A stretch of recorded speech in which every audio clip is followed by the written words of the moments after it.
अस्सलामुअलैकुम, welcome to our YouTube channel Desert Rose Psychics. उम्मीद करती हूँ आप सब खैरियत से होंगे।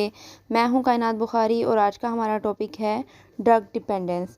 टॉपिक स्टार्ट करने से पहले आप चैनल को सब्सक्राइब कर दें और बेल आइकन को प्रेस कर दें ताकि आपको हमारी हर आने वाली नई वीडियो सबसे पहले देखने को मिले। अब हम टॉपिक स्टार्ट करते हैं। सबसे पहले हम कंटेंट देख लेंगे कि आज के टॉपिक में हम क्या डिस्कस करेंगे। तो आज हम देखेंगे कि ड्रग डिपेंडेंस क्या होता है और इसकी टाइप्स या सिम्टम्स क्या हो सकते हैं। पहले हम स्टार्ट करते हैं ड्रग डिपेंडेंस से। सबसे पहले हम देख लेते हैं कि डिपेंडेंस क्या होता है। डिपेंडेंस का मतलब होता है कि किसी काम को करने के लिए किसी पे डिपेंड होना या मुनहसर होना।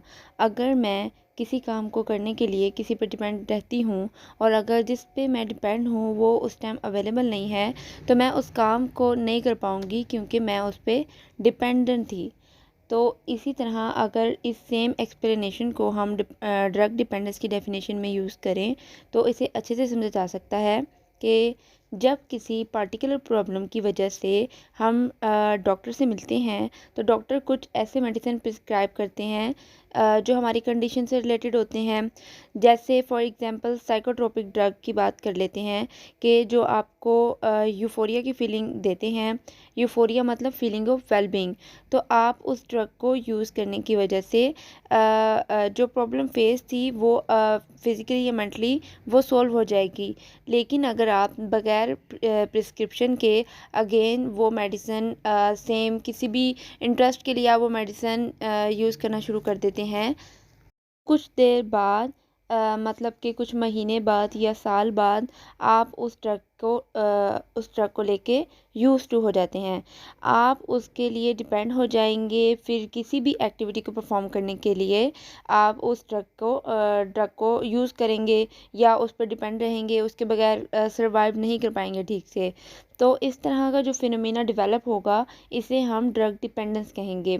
और नींद ना आने की वजह से जो मेडिसिन अक्सर लोग लेते हैं वो भी इसकी एग्जांपल में कंसिडर होती हैं, क्योंकि समटाइम लोगों को नींद नहीं आ रही होती तो डिफरेंट तरह की जो मेडिसिन हैं वो जो पेशेंट हैं वो ले लेते हैं, या पेशेंट नहीं, एक इंडिविजुअल, एक आम आदमी भी वो मेडिसिन ले लेता होता है तो विदाउट एनी प्रिस्क्रिप्शन। और वो काफ़ी टाइम तक इसको जब यूज़ करता रहता है तो उसका आदी हो जाता है और उसके बगैर फिर उसको नींद नहीं आती। इसका मतलब ये है कि वो फ़र्द उस मेडिसिन पे डिपेंड हो जाता है।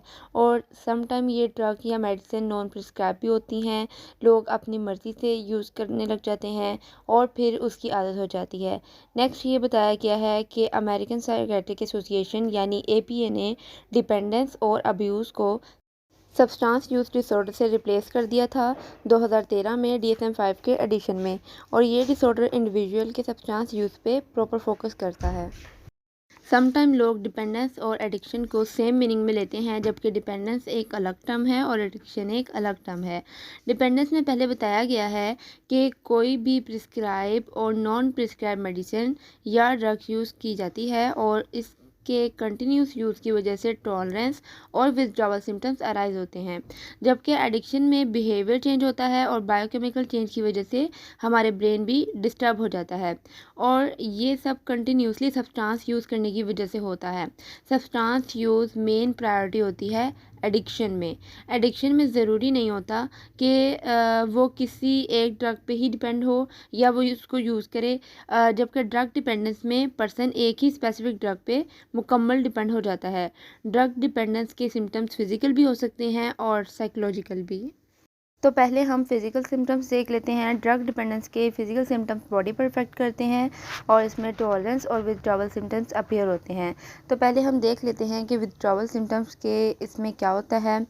अगर हम सिंपल वर्ड्स में विथड्रॉवल को समझें तो इसका मतलब है कि अगर कोई चीज़ मेरे पास है और वो चीज़ मेरे पास से हटा दी गई है तो क्या होगा कि मैं उसका रिएक्शन दूंगी कि ये चीज़ मेरी तरफ से क्यों हटाई गई है।